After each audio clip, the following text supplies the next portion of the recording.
salah satu peperangan besar di zaman Nabi sallallahu alaihi wasallam adalah perang Hunain yang kita beri judul pelajaran besar dari kekalahan dan juga kemenangan dalam perang Hunain ini. Ma'asyiral muslimin yang dimuliakan Allah Subhanahu wa taala, perang Hunain ada erat kaitan dengan perang Badar. Kalau perang Badar itu di awal peperangan dan itu perang perdana. Adapun perang Hunain adalah perang yang terjadi setelah Fathu Mekah.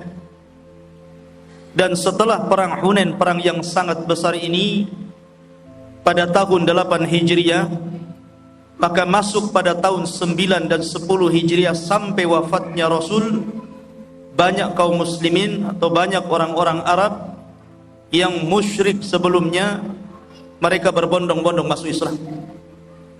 Dan itu dijelaskan dalam Al-Quran, dalam surah yang ma'ruf antum hafal semuanya. Idza jaa nasrullahi wal fath wa ra'aitan nas yadkhuluna fi dinillahi afwaja. Dan itu terus berkesinambungan setelah perang Hunain sampai wafatnya Nabi sallallahu alaihi wasallam. Kenapa saya katakan bahwa perang Hunain itu ada kemiripan dengan perang Badar? Karena perang Badar itu perang pertama yang dilakukan Rasul untuk memerangi bangsa Arab. Dan Allah menangkan dalam perang itu. Dan perang Hunain itu perang terakhir di mana Nabi sallallahu alaihi wasallam memerangi bangsa Arab dan Allah menangkan dalam perang itu. Kemudian juga kasusnya sama. Kasusnya sama, kemudian bentuk perangnya juga hampir mirip. Dan Allah Subhanahu wa taala menangkan dalam kedua perang ini. Ma'asyiral muslimin yang dimuliakan Allah Subhanahu wa taala. Setelah Nabi sallallahu alaihi wasallam menaklukkan Mekah atau disebut dengan Fathu Makkah, dengan kemenangan yang sangat besar, karena hampir nyaris tidak ada peperangan kecuali sedikit. Nabi sallallahu alaihi wasallam berhasil memerangi dan menaklukkan kota Mekah. Dari situ Nabi sallallahu alaihi wasallam kedatangan banyak orang-orang musyrik yang kemudian masuk ke dalam Islam. Bahkan tokoh-tokoh musyrik besar sekelas Abu Sufyan, Ikrimah bin Abi Jahal dan yang lainnya, mereka masuk Islam. Lah kemudian sekitar 1 bulan setelah Fathu Mekah itu kurang lebih, maka Nabi sallallahu alaihi wasallam kemudian berusaha menyebarkan Islam.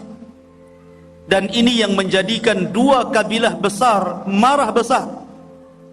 Dua kabilah, yang pertama Hawazin dan yang kedua Tsaqif.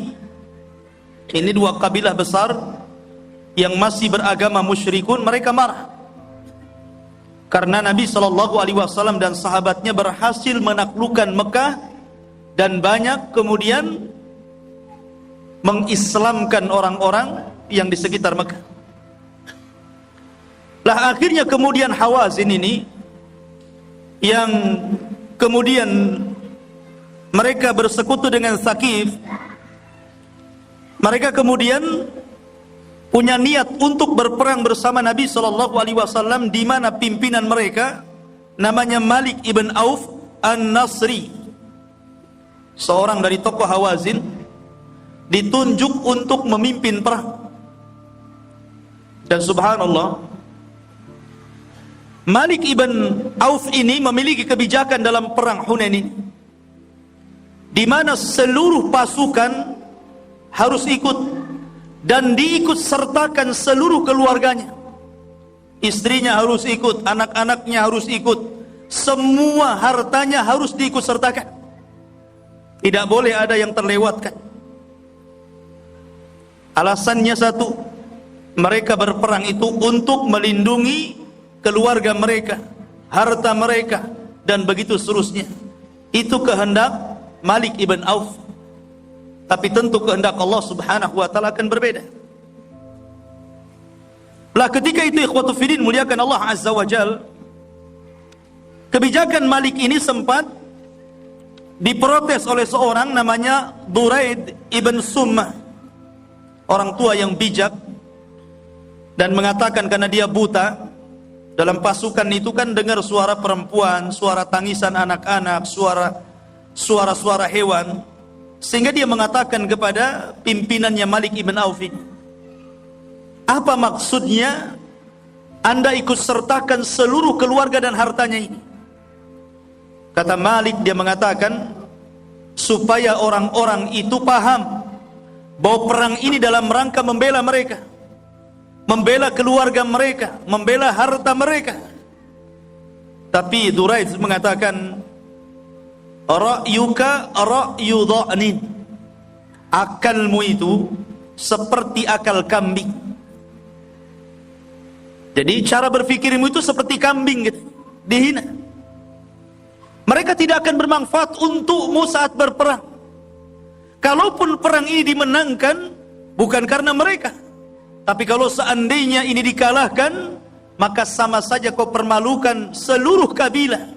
Karena wanita, anak-anak dan harta itu akan menjadi milik si Muhammad itu. Tapi kemudian Malik ibn Auf ini tidak menerima pendapat daripada tokoh mereka ini, tetap saja mengikut sertakan keluarga dan juga harta-harta mereka. Lah ketika itu Nabi SAW bergerak dari Mekah membawa 12.000 pasukan, dan itu belum pernah dalam sejarah Nabi SAW membawa pasukan sebanyak itu. Ini pasukan terbanyak yang Nabi SAW bawa. 10.000 memang tentara dari Madinah, dan 2.000 itu daripada orang-orang yang baru masuk Islam. Karena ketika Fathu Mekah itu kan banyak orang-orang yang masuk Islam, sehingga mereka masih baru Islamnya. Tapi mereka juga ingin terlibat dalam perang Hunain ini. Akhirnya 2.000 pasukan kemudian bergabung dengan pasukan 10.000 dari Madinah, maka genap jumlahnya 12.000 pasukan yang dibawa Nabi sallallahu alaihi wasallam. Ma'asyiral muslimin yang dimuliakan Allah Azza wa Jalla. Ketika itu kemudian Nabi sallallahu alaihi wasallam bergerak mulai daripada Mekah sampai ke Autas, salah satu wadi, salah satu lembah dekat Hunain.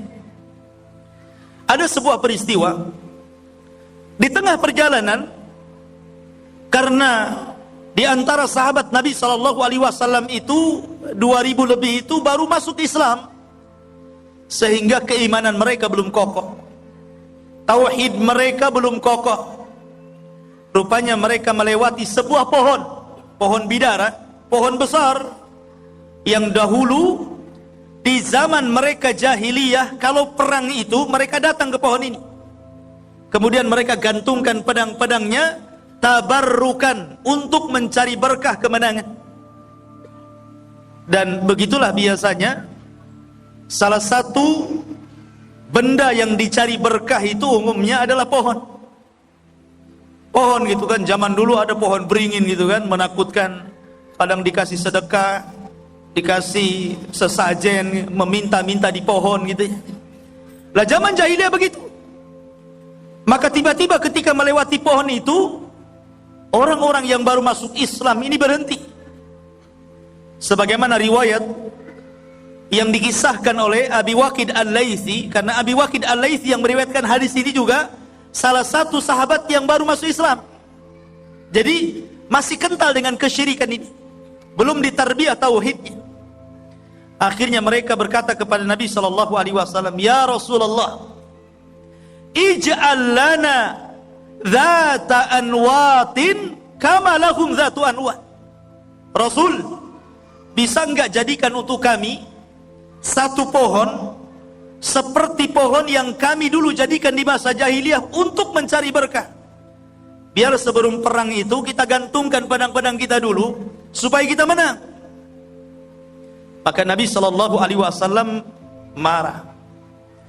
Nabi itu biasanya Kalau orang masih jahil, masih bodoh, apalagi baru masuk Islam, kalau buat kesalahan jarang marah. Seperti umpamanya hadis tentang masalah anak orang Baduy yang kencing di pojok masjid. Masuk ke masjid atau kencing di masjid. Sahabat marah. Saya kira juga antum sama, kalau ada orang kencing di sini, marah nggak antum? Marah. Tapi Nabi tidak marah, karena tahu yang kencing itu jahil. Kata Nabi SAW, da'uhu, tinggalkan. Biarkan dia kencing. Rasul tahu kalau dihentikan kencingnya, madaratnya lebih besar. Nanti kencingnya kemana-mana dia lari kan. Susah pula membersihkannya. Atau madarat bagi yang kencing. Maka Rasul biarkan dia kencing. Sampai selesai, baru Rasul mengatakan, ini ember, ambil kamu air sana. Kemudian banjurkan di tempat kencing. Akhirnya dia ambil air, dibanjurkan. Rasul tidak marah. Rasul hanya senyum saja. Sampai Rasul mengatakan, wahai fulan, masjid ini tempat sholat, tempat baca Quran, dan tempat zikir. Maksudnya bukan tempat kencing. Baru dia mengatakan sambil senyum dan mengatakan, Allahummarhamni wa Muhammadan wa la tarham minhum ahada. Ya Allah, sayangi aku dan Muhammad saja, dan jangan kau sayangi mereka-mereka yang marah kepadaku. Rasul tidak marah kan? Karena apa? Baduy ini masih jahil. Tapi kasusnya berbeda yang ini. Ini orang baru masuk Islam baru sebulan. Tiba-tiba kemudian minta pohon untuk dijadikan berkah. Rasul marah. Kenapa? Karena ini bicara tauhid, bicara akidah, bicara la ilaha illallah. Maka siapapun yang kemudian merendahkan la ilaha illallah, wajar semua marah kan gitu. Rasul aja marah. Ketika mereka mengatakan, ya Rasulullah, jadikan satu pohon untuk kami gantungkan pedang, sebagaimana dahulu kami punya pohon tempat gantungan pedang-pedang kami, supaya menang kita perangnya. Kata Nabi SAW, Allahu Akbar. 3 kali Rasul bertakbir, Allahu Akbar. Sampai Rasul mengatakan, sungguh kalian ini telah mengikuti tata cara umat sebelum kalian. Sungguh kalian telah mengikuti tata cara umat sebelum kalian. Kemudian Rasul mengatakan, la tattabi'anna sanana man kana qablakum shibran bi shibrin wa dhira'an bi dhira'in hatta law dakhalu juhra dhabbin la dakhaltum. Kata Nabi SAW, sungguh kalian akan mengikuti tata cara umat sebelum kalian, sejengkal demi sejengkal, sehasta demi sehasta. Walaupun mereka masuk ke liang biawak padang pasir sekalipun, pasti kalian akan ikut di belakang. Kemudian Rasul mengatakan, ucapan kalian ini persis seperti ucapan Bani Israel ketika meminta permintaan kepada Musa, ij'al lana ilahan kama lahum alihah. Wahai Musa, jadikan kami banyak sesembahan sebagaimana mereka juga banyak sesembahan. Maka Rasul mengatakan, innakum qaumun tajhalun. Kalian ini jahil, bodoh. Sudah dapat hidayah Islam, mau syirik lagi kalian. Kalian sudah bertauhid, sudah menyembah Allah, kalian mau menyembah pohon itu lagi? Rasul marah. Dari sini menunjukkan bahwa asal kesyirikan itu apa? Disebabkan karena jahil. Maka jahil ini penyakit yang bahaya. Karena terlahir dari jahil ini syirik, penyimpangan terhadap sunnah Rasul, maksiat, dan begitu seterusnya. Maka Rasul marah. Akhirnya mereka bertobat kepada Allah Azza wa Jalla dan tidak minta dijadikan pohon itu. Kemudian setelah itu kisah di perjalanan.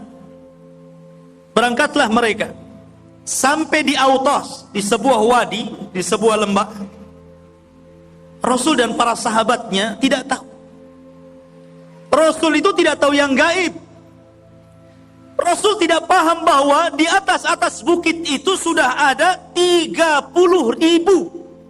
pasukan pemanah dari gabungan Hawazin dan Tsaqif. Rasul 12.000 di bawah lembah, ini orang di atas.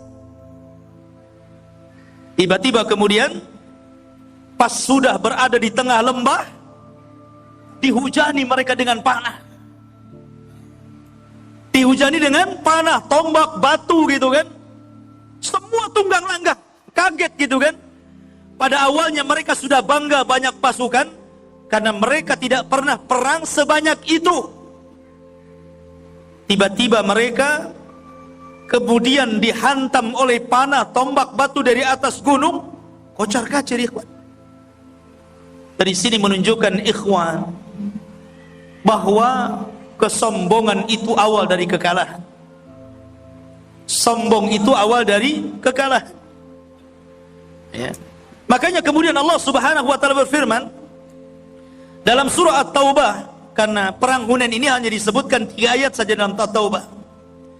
Allah mengatakan, laqad nasarakumullahu fi mawatin katsiratin wa yauma Hunain id a'jabatkum kathratukum falam tughni ankum syai'a wa dhaqat 'alaikumul ardu bima rahubat thumma wallaitum mudbirin.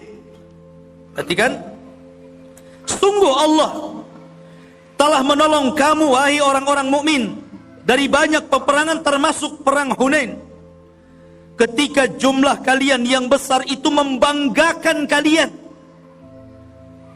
Karena tidak pernah sejumlah itu ya, perang itu biasanya 3.000, 4.000, ini 12.000, berlipat-lipat gitu kan. Tetapi banyaknya jumlah itu tidak berguna sekalipun kepada kalian, dan bumi yang luas terasa sempit bagi kalian, dan kemudian kalian berbolak-balik ke belakang dan tunggang langgang dari peperangan. Lihat, ini awal kekalahan perang.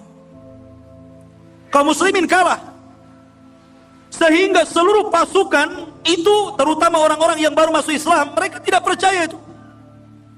Bahkan sebagian mereka ada yang kemudian berburuk sangka dan mengatakan, sekarang Muhammad dan pasukannya pasti kalah di sini. Tetapi yang lain meyakinkan seperti Ikrimah, Abu Sufyan ibn Haris walaupun baru masuk Islam, meyakinkan mereka, tapi mereka tetap saja kabur. Sehingga dari 12.000 tersisa 200 bersama Nabi SAW. Bayangkan, 12.000 mereka tunggang langgang balik ke Mekah. Yang lain entah kemana, kabur gitu kan. Yang tersisa hanya 200 melawan 30.000. Anda bisa bayangkan, itu pun posisinya di bawah, sementara musuh itu di atas. Masyarul muslimin yang dimuliakan Allah Subhanahu wa ta'ala, dari sinilah ikhwatu fiddin pelajaran yang sangat besar yang diajarkan Nabi SAW, bahwa dalam setiap peperangan apapun seseorang harus mengikhlaskan diri kepada Allah Subhanahu wa ta'ala. Mengikhlaskan diri. Maka Nabi SAW kemudian ketika itu memanggil Abbas bin Abdul Muttalib agar memanggil kembali pasukan-pasukan yang lari itu, dan mengingatkan baiat mereka kepada Nabi SAW. Dan Abbas itu memiliki suara yang lantang. Kemudian Abbas mengatakan di hadapan manusia, ya ahla surat al-Baqarati, ya ahla samurati, ya ahla bai'at ridwan. Dia memanggil-manggil para sahabat yang lari dan mengatakan, hei orang-orang yang termaktub dalam surah Al-Baqarah, hei orang-orang Bani Samurah, hei orang-orang yang berbaiat dalam baiat ridwan, kemari kalian. Kenapa kalian meninggalkan Nabi kalian? Mendengar Abbas dan namanya berteriak di lembah, tentu suaranya juga kesana kemari, walaupun tanpa ada pembesar suara. Maka setiap orang yang mendengar teriakan Abbas teringatkan dengan baiat mereka kepada Nabi SAW, dan mereka mengatakan, labbaika ya Rasulullah, labbaika ya Rasulullah.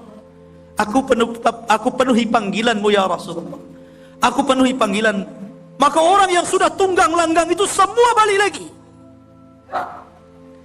Ketika mereka belum balik, berkumpul bersama Nabi SAW dan 200 pasukan yang memang betul-betul ikhlas menolong Nabi SAW. Nabi SAW membuktikan keberaniannya. Ketika mereka lari, Nabi sendiri mendatangi musuh. Kemudian Nabi SAW berteriak-teriak, Ana Muhammad ibn Abdullah, Ana ibni Abdul Muttalib. Ana Muhammad ibn Abdullah, Ana Nabi la kadhib, Ana ibni Abdul Muttalib. Kata Nabi SAW, saya Muhammad anak Abdullah, saya Nabi dan saya tidak berdusta, saya keturunan Abdul Muttalib, Raja Arab. Dari situ menunjukkan saat perang boleh sombong, tapi sebelum perang jangan sombong. Ketika perang orang-orang boleh sombong. Kenapa? Karena terkadang gertakan dalam kesombongan itu bisa mengodamkan lawan. Maka boleh sombong saat perang, tapi jangan sebelum perang. Ini pelajarannya. Maka Rasul mengatakan, Ana Muhammad ibn Abdullah, Ana Nabi la kadhib, Ana ibni Abdul Muttalib. Hei, maju, saya lawan. Kamu belum tahu saya. Saya Muhammad bin Abdullah, saya Nabi dan saya tidak pernah berdusta, dan saya keturunan Abdul Muttalib. Hayo yang berani siapa? Oh, gitu. Nabi itu dikenal keberaniannya, tidak pernah mundur. Lihat ketika melawan Rukana, seorang yang berbadan besar, ketika gulat tidak pernah terkalahkan. Nabi SAW menantang Rukana dan mengatakan, ya Rukana, aku ingin bertanding denganmu, tapi syaratnya kau masuk Islam. Begitu. Kalau antum main bola dengan orang-orang kafir, ayo kita main bola. Kalau saya kalahkan kamu, masuk Islam kau ini ya. Syahadat depan saya. Ayo main poli dengan saya. Kalau kalian kalah, masuk Islam. Masalahnya kalau antum kalah. Masyarul muslimin yang dimuliakan Allah Azza wa Jalla. Akhirnya kemudian kalah Rukana. Rukana tidak tahu seorang Nabi itu memiliki 10 kekuatan seorang laki-laki kekar. Sekali tunjang langsung dia tergeletak. Masyarul muslimin, Rasul bergerak sendiri lagi, berteriak-teriak. Baru setelah itu sahabat baru datang dari mana-mana. Baru setelah sahabat datang dari mana-mana berkumpul, kemudian mereka melindungi diri dari panah, tombak dan yang lainnya. Mulailah mereka bergerak naik ke atas bukit. Disitulah Allah Subhanahu wa taala menangkan. Ketika itu Nabi SAW memegang pasir, kemudian pasir diterbangkan ke atas, dan pasir ini dibawa oleh para malaikat, sehingga pasir, setiap butiran-butiran pasir itu masuk ke mata-mata orang-orang kafir. Bahasa kita kelilipan jadinya. Sibuk mereka ngurus matanya. Ya. Tapi pasukan sudah naik. Inilah yang dikatakan dalam Al-Quran, thumma anzalallahu sakinatahu ala rasulihi wa alal mu'minin wa anzala junudan lam tarauha wa adzaba alladhina kafaru wa dzalika jazaa'ul kafirin. Kemudian Allah menurunkan ketenangan kepada Rasulnya dan kepada orang-orang yang beriman, dan dia menurunkan bala tentara para malaikat yang tidak terlihat olehmu, dan dia menimpakan azab kepada orang-orang kafir. Itulah balasan bagi orang-orang yang kafir. Perang Badar dimenangkan karena apa? Malaikat datang kan? Perang Hunain juga sama. Malaikat datang, ikut menerbangkan debu-debu yang kemudian masuk ke mata-mata orang itu, sehingga mereka sibuk dengan matanya. Tidak tahu pasukan Rasul sudah naik di atas, sudah mereka tunggang langgang. Akhirnya kemudian Nabi SAW berhasil memenangkan pada peperangan pertama. Akhirnya pasukan ini berpencar menjadi 3 pasukan. Sebagian besar orang-orang Hawazin dan Sakif ini mereka lari ke Taif, masuk ke dalam Taif, kemudian menutup gerbangnya. sebagian mereka lari ke Autas, sebagian mereka lari ke Wadi Nakhli, yang Nabi SAW pernah sholat subuh di situ, kemudian banyak jin yang masuk Islam. Tapi kemudian Rasul mengutus beberapa pasukan mengejar mereka dan berhasil ditumpas. Kemudian juga yang ke Autas juga dikejar oleh Amir Ibn Ash'ari, Abu Amir al-Ash'ari radhiyallahu an, paman daripada Abu Musa al-Ash'ari, tapi Allah takdirkan meninggal. Akhirnya bendera diambil oleh ponakannya Abu Musa al-Ash'ari, yang Nabi SAW katakan, la sautuka ya Aba Musa, suaramu wahai Aba Musa ketika membaca Al-Quran seperti mizmar min mazamiri ali Daud, suaramu seindah Daud ketika membaca Zabur. Kata Abu Musa, kalau kau tahu aku mendengarkan Quranku pada malam itu Rasul, tentu akan semakin kuindahkan lagi. Kan ingin membanggakan Rasul, ya. Akhirnya kemudian sudah nggak ada yang ke Autas kalah, yang lari ke Wadi Nakhli kalah, maka Nabi SAW dan pasukannya mengepung Taif. Di Taif inilah Hawazin dan Tsaqif bersembunyi, dan Taif itu dikelilingi benteng. Masalahnya benteng ini susah dijebol. Nabi sudah berulang-ulang kali menjebol benteng, tidak bisa-bisa. Sampai dijelaskan menggunakan 3 tariqah.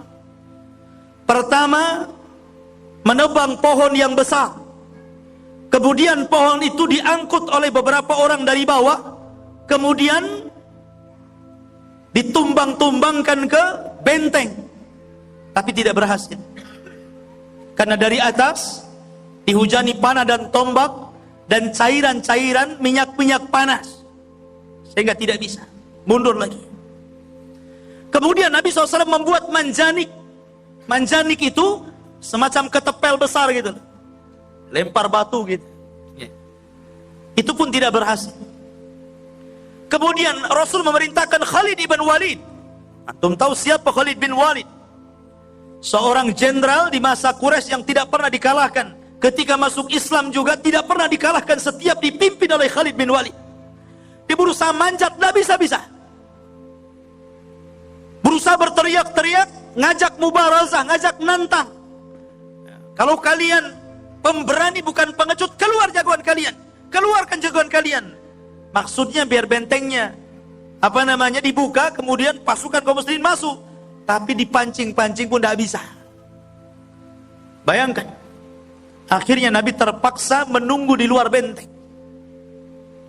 Di dalam benteng itu mereka sudah cukup dengan perbekalan 1 tahun. Masalahnya, ya. Sementara di luar Nabi SAW tidak banyak bawa bekal. Kan ada 2 kemungkinan. Mungkin yang ngepung, sudahlah, pulang aja kan begitu ya. Habis bekal ngapain juga. Atau mungkin Nabi dan orang yang di dalamnya kehabisan bekal, kemudian terpaksa menyerah. Tapi masalahnya bekal banyak, cukup 1 tahun. Memang sudah dipersiapkan masalahnya. Akhirnya kemudian Nabi SAW berusaha untuk mengajak berdamai. Kata Nabi SAW berteriak dari luar, kalau kalian menyerah, maka saya akan ampuni dan saya tidak akan tawan kalian. Yang jelas kalian masuk ke agama saya. Masuklah kalian ke dalam Islam. Akhirnya ketika ada jaminan dari Nabi SAW, ada beberapa orang yang keluar, sekitar 12 orang atau lebih gitu, keluar kemudian diampuni oleh Nabi SAW, tidak ditawan keluarganya dan tidak diambil ghanimahnya. Sampai 1 bulan, ini sudah lama nih pengepungan 1 bulan nih, tidak bisa benteng ini dihancurkan nih, benteng Taif ini. Akhirnya para sahabat mengatakan, ya Rasulullah, berdoalah kepada Allah agar Allah hancurkan orang-orang di balik benteng itu. Orang-orang meminta kepada Rasul, berdoa kepada Allah agar Allah timpakan azab kepada mereka. Lihat bagaimana Nabi SAW adalah Nabiur Rahmah. Nabiur Rahmah. Wa ma arsalnaka illa rahmatan lil alamin. Rasul mengatakan tidak. La'allallah an yukhrija min qaumihim man yaqulu la ilaha illallah. Jangan. Aku masih berharap, berdoa kepada Allah agar Allah berikan hidayah kepada orang-orang itu, sehingga dari keturunan mereka masih ada yang mau mengucapkan la ilaha illallah. Ya. Bagaimana Nabi SAW masih mendoakan hidayah kepada mereka. Harusnya kita juga gitu. Kalau antum punya saudara didakwai nggak bisa-bisa, berkali-kali dikasih dalil malah kasih dalih, ya, maka doakan semoga Allah dapat kasih hidayah. Bahasa kitanya Allah yahdik, semoga Allah memberikan hidayah kepada, ya. Masyarul muslimin yang dimuliakan Allah Azza wa Jalla. Begitulah Nabi SAW. Dalam saat kondisi apapun Rasul tidak mau berdoa kecelakaan. Akhirnya Nabi SAW setelah 1 bulan pengepungan itulah, ikhwatu fillah muliakan Allah Azza wa Jalla, Allah Subhanahu wa taala takdirkan benteng Taif ini jebol. Kemudian mereka menyerbu benteng Taif itu. Akhirnya Allah Subhanahu wa taala takdirkan Allah menangkan dalam peperangan itu dan mendapatkan harta ghanimah yang sangat besar. Besar sekali. Saya akan sebutkan di ghanimahnya. Di antara ghanimahnya, ikhwatu fiddin, harta rampasan perang itu adalah mereka menawan dari wanita-wanitanya saja, dari budak-budak wanita itu sebanyak 6.000 budak. Kemudian dari untanya saja 24.000. Anda bisa bayangkan punya unta 24.000, sebanyak apa itu? Satu unta berapa harganya? Banyak. Kemudian juga kuda juga sama. Kemudian juga dari kambing sekitar 40.000, kuda 40.000, kambing 40.000. Kemudian juga dari perak sebanyak 4.000 uqiyah. Satu uqiyah itu sama dengan 40 dirham emas. 1 dirham itu 4 gram lebih. Anda bisa bayangkan ya? Banyak sekali itu dapatnya. Belum lagi pekakas perang gitu kan, panah, tombak, golok. Itu mahal kalau dijual. Antum beli golok aja ada yang harga 2 juta itu di Facebook itu. Padahal untuk nyembelih kurban tuh. Gimana samurai untuk pedangnya, untuk perang. Mahal. Jadi memang ini dapat harta rampasan yang luar biasa banyaknya. Makanya perhatikan ikhwan. Dalam surah At-Taubah, pada ayat yang 24, itu menceritakan bagaimana manusia itu terfitnah dari berbagai macam dunia. Perhatikan. Allah mengatakan, "Qul in kana aba'ukum wa abna'ukum wa ikhwanukum wa azwajukum wa ashiratukum wa amwalun iqtaraftumuha wa tijaratun tahshawna kasadaha wa masakinu tardawnaha ahabba ilaikum minallahi wa rasulihi wa jihadin fi sabilihi fatarabbasu hatta ya'tiyallahu bi amri wallahu la yahdil qaumal fasiqin." Perhatikan ayat ini.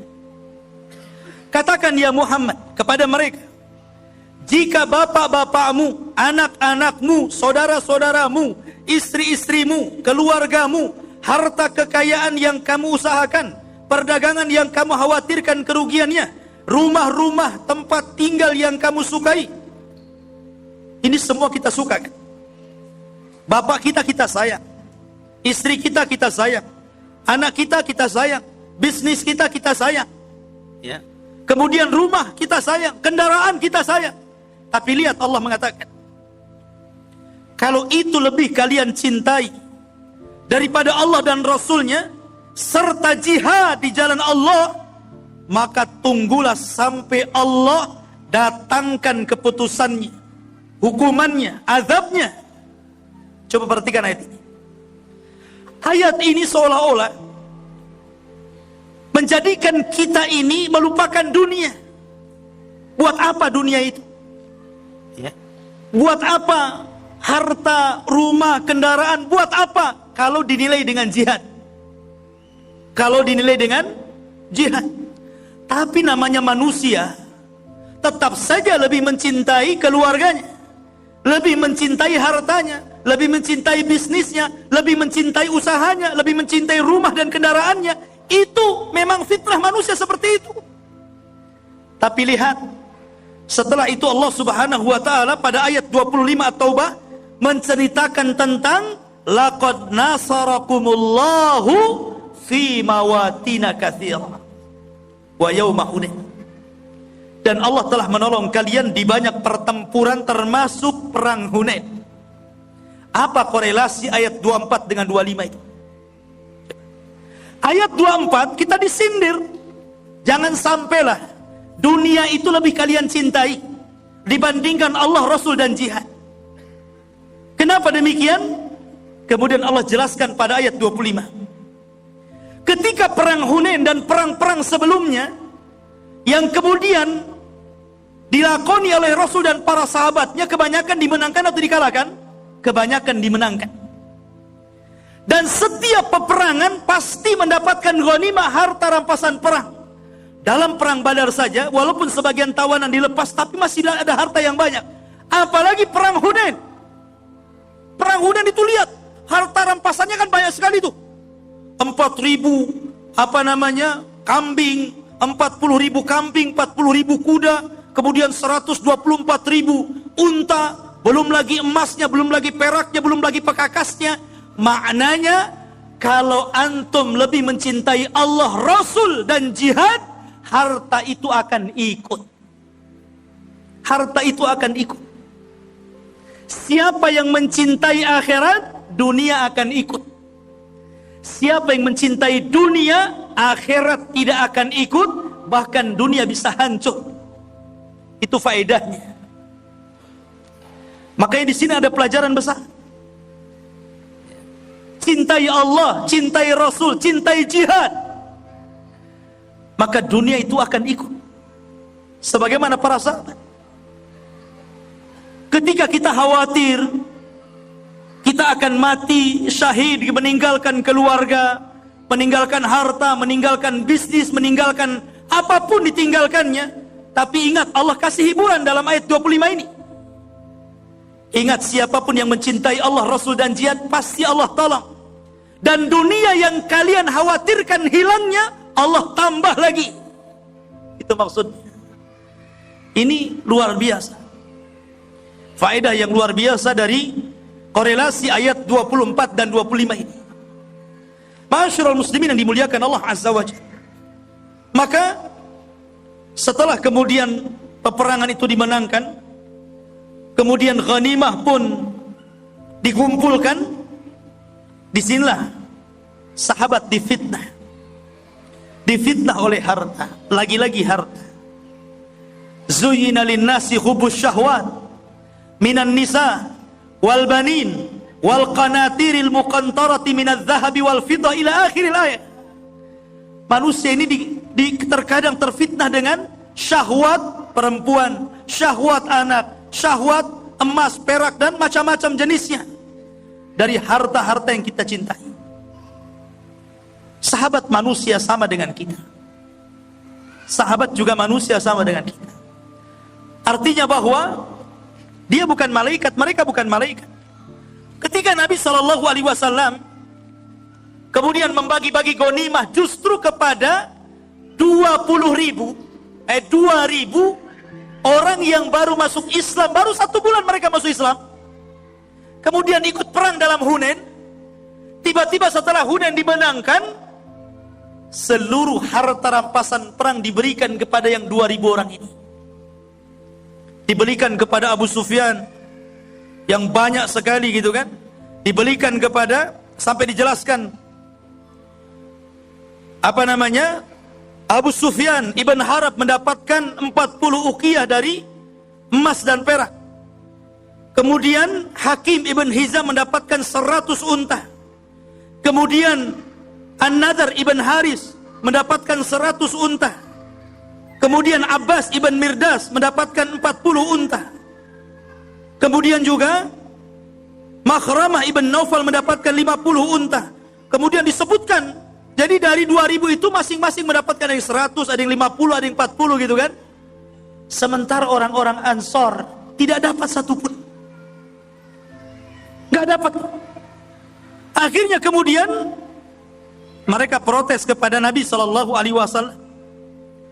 Mereka protes kepada Nabi SAW, kemudian mengatakan, ya Rasulullah, kami ini sudah menghunus pedang-pedang kami. Darah kami taruhkan dalam jihad setiap peperangan. Waktu kami habis hanya untuk jihad. Kami tinggalkan keluarga, anak, istri kami hanya untuk lillahi wa rasul. Sekarang giliran kita sudah menang, harta rampasan perang sudah siap dibagi, kamu berikan kepada orang yang tidak pernah perang kecuali 1 kali. Kamu berikan kepada orang yang baru masuk Islam, sementara kami yang sudah lama berjihad, Anda tidak berikan. Itulah yang menjadikan sesak para sahabat. Makanya orang Ansar mengutus ketika itu pimpinan mereka, Sa'ad bin Ubadah, menjumpai Rasul. Kata Rasul, ya Sa'ad, apa posisimu dengan kaum? Kata Sa'ad, sama saja wahai Rasul, saya hanyalah rajulun min qaumi, saya juga sama dengan kaumku, sesak juga dadanya gitu. Enak saja orang dapat ghanimah, masa kami tidak? Kemudian Nabi SAW gini saja, kumpulkan semua orang-orang Ansar, kumpulkan semuanya, saya ingin berpidato kepada mereka. Akhirnya kumpullah orang-orang Ansar itu. Kemudian Nabi SAW mengatakan di hadapan orang-orang Ansar ini, beliau mengatakan, ma yamna'ukum an tujibu Rasulullah. Apa yang mencegah kalian untuk tenang dengan keputusan Rasul kalian? Kemudian Nabi SAW mengatakan kepada orang-orang Ansar ini, amma tardawna an yadhhaban nasu bisyati wal ba'ir wa tadhhabuna antum bi Rasulillah sallallahu alaihi wasallam ila rihalikum. Kata Rasul, orang-orang itu adalah orang-orang yang baru masuk Islam. Aku berikan kepada mereka harta supaya mereka teguh dalam keislamannya. Makanya salah satu asnaf zakat itu siapa? Mu'allafatu qulubuhum kan? Orang-orang yang mu'allaf, yang baru masuk Islam biar lembut, kasih zakat. Supaya mereka makin teguh keislamannya. Bahwa mereka diperhatikan dalam Islam dengan diberikan zakat. Jangan sampai balik lagi murtad ke agama mereka. Rasul ingin seperti itu. Memberikan kepada orang-orang Ansar ini, orang-orang Muhajirin ini, dilebihkan bagiannya supaya diteguhkan keimanan mereka. Makanya Rasul mengatakan, ridokah kalian?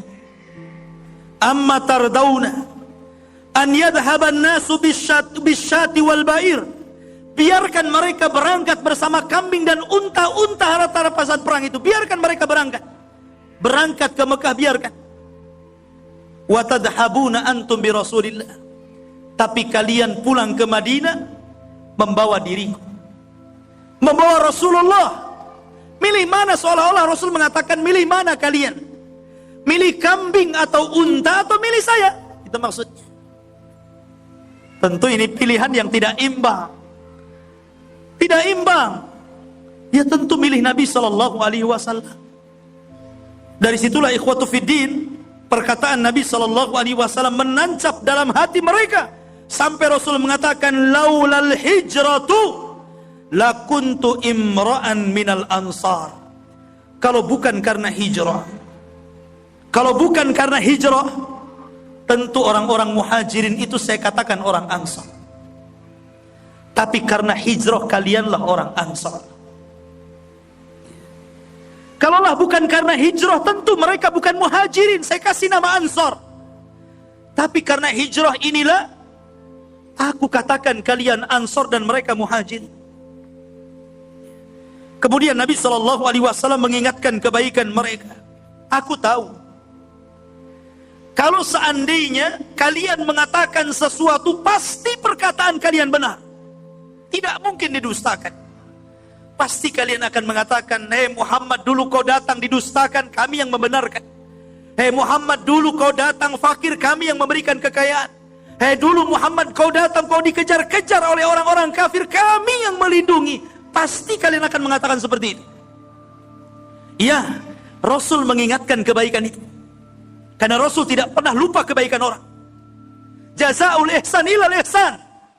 Kebaikan orang yang berbuat baik itu diberikan kebaikan. Betapa banyak orang-orang yang telah memberikan kebaikan dibalas dengan keburukan. Ada orang yang sudah membantu dengan hartanya, bukan dibalas balik dengan hartanya, malah kemudian dijelek-jelekan. Ada orang yang sudah diberikan ilmu, pengetahuan, tempat pendidikan, bukannya kemudian dibela, malah dijatuhkan. Betapa banyak orang yang tidak seperti Rasul. Jazaul ihsan ilal ihsan. Kalau Anda berbuat baik, maka balasannya juga kebaikan. Lihat di sini, Nabi mengingatkan kebaikan orang-orang Ansor. Kalau kalian mengatakan seperti itu, aku tidak akan membantah. Betul ucapan kalian itu. Tetapi kata Nabi SAW, dulu kalian tersesat. Hei Ansar, dulu kalian tersesat, sebab aku kalian dapat hidayah. Dulu kalian miskin, sebab aku kalian dimenangkan dan mendapatkan harta rampasan banyak dan menjadi kaya. Dulu kalian terpecah belah di Madinah, perang sana sini antar kabilah. Dengan sebabku kalian rukun, kalian bersatu, dan kalian mendapatkan titel Ansar. Lau anfaqta ma fil ardi jami'an ma'allafta baina qulubi.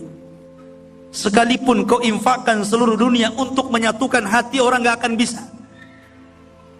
Partai bisa menyatukan, ya, kalau mau pemilu saja. Mereka bersatu, itu pun karena ada ini ya. Ada nasi bungkus. Masyarul muslimin rahimani wa rahimakumullah. Tapi habis itu selesai, bubar mereka. Cakar-cakaran yang ada, loncat sana sini. Masyarul muslimin, tidak bisa menyatukan orang dengan partai, dengan ormas, dengan yayasan, tidak bisa. Yang bisa menyatukan itu dengan tauhid, dengan kalimatul la ilaha illallah, dengan iman, dengan Islam. Itulah yang bisa menyatukan. Lah Rasul mengingatkan itu semua.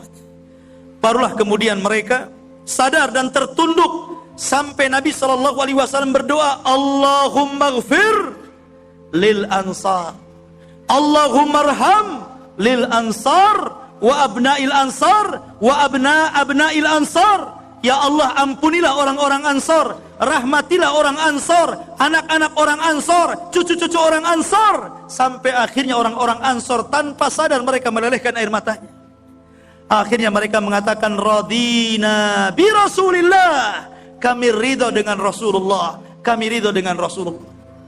Akhirnya mereka pun lapang dada ikhlas, walaupun pulang tidak membawa kambing, kuda dan yang sejenisnya, tapi mereka pulang membawa Nabi SAW, dan itu yang paling berharga bagi mereka.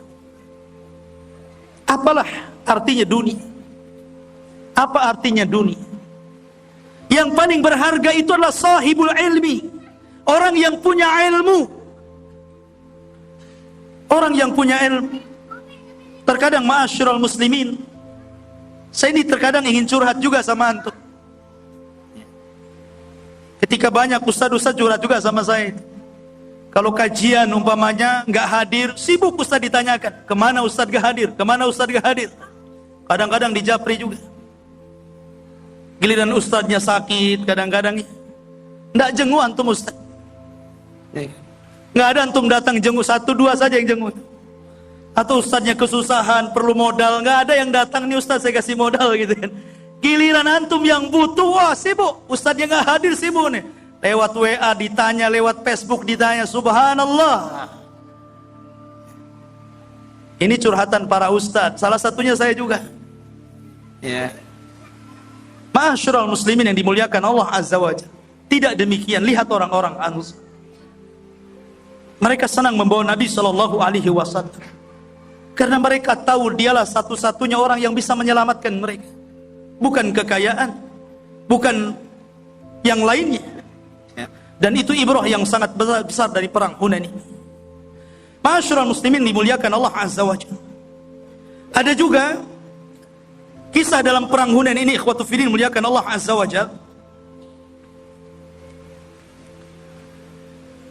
Di zaman Nabi di zaman ketika selesai pembagian ghanimah ini, walaupun ada riwayat seperti yang dinyatakan oleh Imam Asy-Syinkiti dalam kitab tafsir Adwa'il Bayan, bahwa ada juga dalam tempat yang lain, bukan pembagian ghanimah, tapi pembagian zakat. Tapi ada riwayat juga yang mengatakan pembagian ghanimah saat selesai perang Hunain, di mana datang seseorang yang botak kepalanya, datang kepada Nabi SAW, namanya Khurqus ibn Zuhair At-Tamimi. Khurqus ibn Zuhair At-Tamimi atau dikenal dengan Dzul Khuwaisirah datang kepada Rasul. Ketika Nabi SAW membagi-bagi ghanimah, orang-orang yang baru masuk Islam dilebihkan, orang-orang yang lama masuk Islam malah ditinggalkan. Dia datang kepada Rasul. Dia mengatakan, ya Muhammad, i'dil ya Muhammad, adil kau ya Muhammad, jangan gitu. Maka Nabi SAW melihat rupanya Khurqus ibn Zuhair At-Tamimi.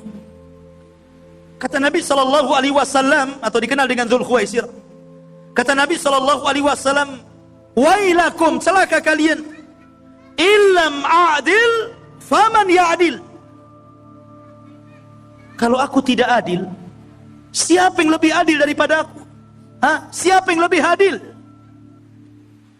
Maka tiba-tiba Khurqus ini setelah ngomong begitu langsung pergi, gak tanggung jawab dia. Maka Nabi SAW mengatakan, nanti nih dari pundak orang ini akan keluar, dari pundak orang ini akan keluar orang yang semisal orang ini. Kaumun, sebuah kaum yang mereka yamruquna minal Islam kama yamruqus sahmu minar ramiyah, melesat dari Islam seperti melesat anak panah dari busurnya. Yaqra'una al-Qur'an la yujawizuhana jirahum, membaca Quran tapi sampai tenggorokan, gak sampai ke dada imannya. Di mana mereka yahkiruna, akan meremehkan solat kalian dibandingkan solat mereka, puasa kalian dibandingkan puasa mereka, baca Quran kalian dibandingkan baca Quran mereka.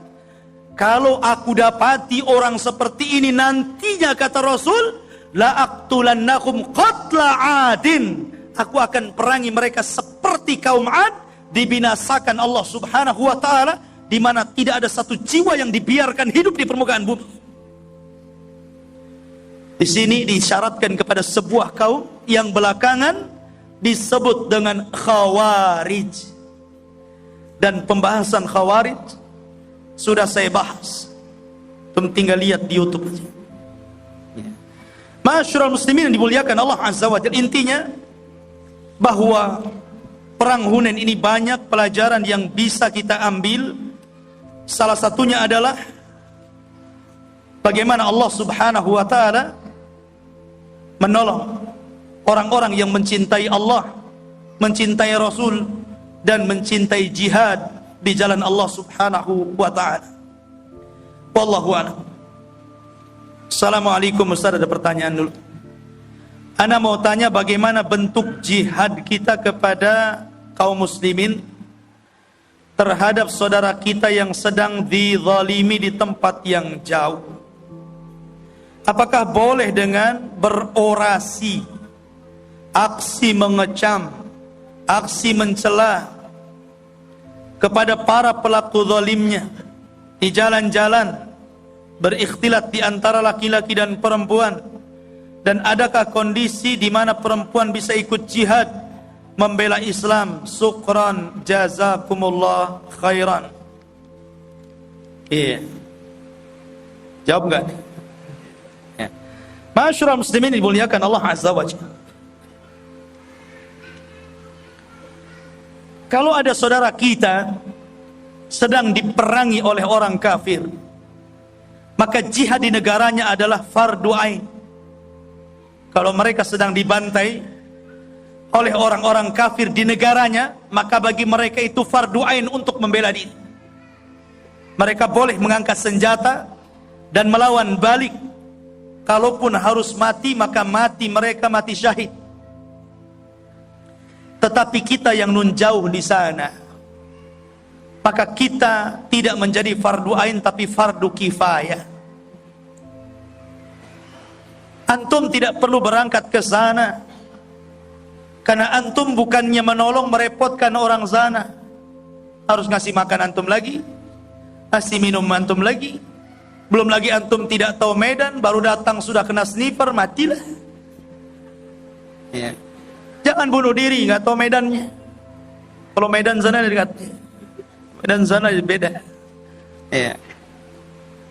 Jadi apa yang harus kita lakukan?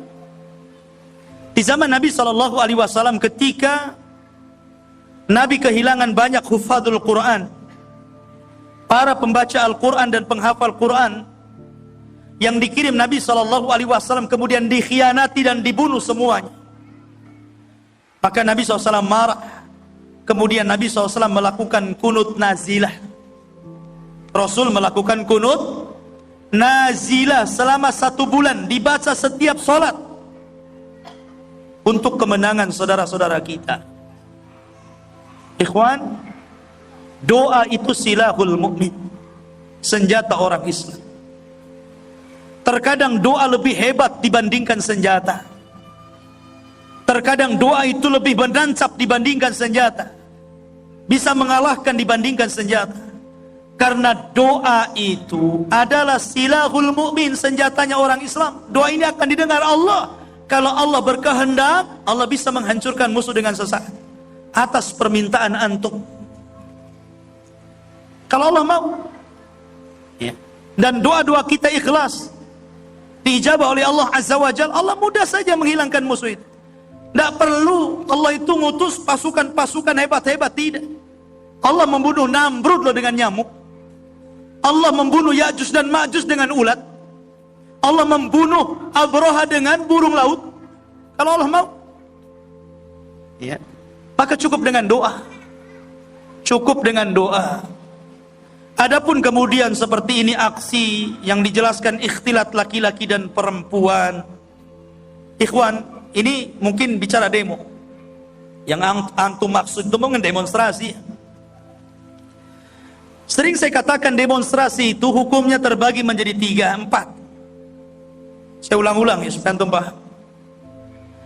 Yang pertama, kalau antum melakukan aksi demo dengan menyertakan seluruh orang, laki-laki, perempuan, anak-anak, semua demo ke Jakarta. Dalam demo ini kemudian ada tuntutan untuk menurunkan pemimpin yang sah, yang dipilih oleh rakyat. Walaupun tidak anarkis, tetap haram, tidak boleh. Akidah ahli sunnah, tidak boleh khuruj, memberontak kepada pemerintah. 1. Yang kedua, kalau seandainya melakukan demo dalam rangka untuk menurunkan pemimpin yang sah, dilakukan dengan cara anarkis. Mecahin lampu merah, bakar ban, yang demo 5 orang macetnya 3 kilo. Ya. Maka ini double haramnya. Anarkisnya haram, kemudian berontaknya juga haram. 2. 3. Kalau antum melakukan demo dalam rangka untuk nasihat, seperti umpamanya ada saudara kita mungkin yang dizalimi, kita minta karena pemerintah diam saja, supaya pemerintah ikut serta juga menekan negara yang kemudian menekan kaum muslimin yang ada di negara itu. Minimalnya ikut andil. Kalau sudah negara ikut campur tangan, kan minimalnya ada lobby-lobby internasional. Dan itu dalam rangka nasihat, tidak semua keluar. Udahlah para ulama saja, para talabatul ilmi datang meminta nasihat kepada pemerintah. Tidak tidak ada masalah. Bahkan afdalul jihad kalimatul haq inda sultanil jair. Bahwa seafdal-afdalnya jihad, afdalul jihad, seafdal-afdalnya jihad, kalimatul haq, ucapan yang benar yang disampaikan kepada pemimpin yang zalim. Tapi kalau disertakan dengan anarkis, maunya nasihat tapi ada anarkisnya, ada ikhtilatnya, ya ada campur baur ikhwan akhwatnya, enggak jelas mana laki-laki perempuan, senggol sana sini, melupakan sholat zuhur asar. Bukan nasihat yang dilarang, tapi perkara-perkara yang haramnya itu yang dilarang. Ya kan? Maka sebaiknya yang paling bagus saya nasihatkan berdoa setiap sholat. Habis sholat antum berdoa. Kalau perlu kunut nazilah, ya kan? Itu yang paling baik. Ya, wallahu a'lam. Taib, assalamualaikum Ustaz. Waalaikumsalam. Saya ingin bertanya Ustaz, ya, boleh dijelaskan lagi Ustaz tentang cintai jihad? Ini perlu daurah sekali lagi. Ya. Tata cara jihad perlu daurah 2 kali lagi. Ini apa ini? Ini bukan tanya ini, suruh daurah. Ini banyak pembahasannya. Ya. Taib, insyaallah lain kali kita angkat. Assalamualaikum Ustaz, ana pernah mendengar jihad terbaik adalah melawan hawa nafsu. Benarkah Ustaz? Tolong dijelaskan Ustaz. Iya. Seutama-utama jihad itu melawan hawa nafsu. Saya katakan dan saya sering sampaikan, musuh terberat manusia itu 4. Musuh terberat manusia itu 4. Dan itu disebutkan dalam 2 surat. Pertama Al-Falaq, yang kedua An-Nas. Pertama Ghasik, yang kedua Nafasat, yang ketiga Hasid, yang keempat Was-was. Ini musuh terberat. Setiap kita ini punya musuh 4.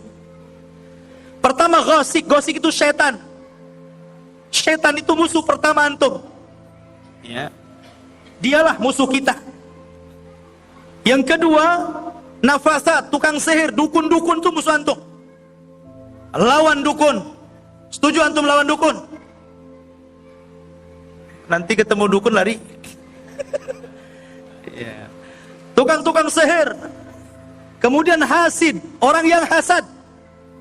Orang hasad itu musuh berat antum. Karena orang hasad itu bisa saja melakukan apa saja di belakang antum. Bisa datang ke dukun, tukung, tolong sihir dia. Dia kurang ajar sama saya, makin kaya saja dia. Memprovokasi orang supaya benci sama dia. Ya. Kemudian yang keempat, was-was. Ini yang paling berat. Was-was itu yang paling berat. Was-was itu bisikan yang membisikkan setiap jiwa untuk berbuat baik dan buat jahat. Dan kebanyakan jiwa itu memerintahkan kepada yang jahat. Wa inna nafsa la'ammaratun bisu. Sesungguhnya jiwa itu memerintahkan kepada keburukan. Karena orang kalau sudah dikuasai hawa nafsunya, hawa nafsu itu muncul dari syahwat.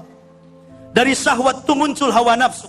Ketika hawa nafsu menguasai seseorang, setan dari luar datang, kemudian menguasai tengkuknya, masuk ke dalam dadanya, melemparkan penyakit yang tak kalah juga luar biasanya, syubhat.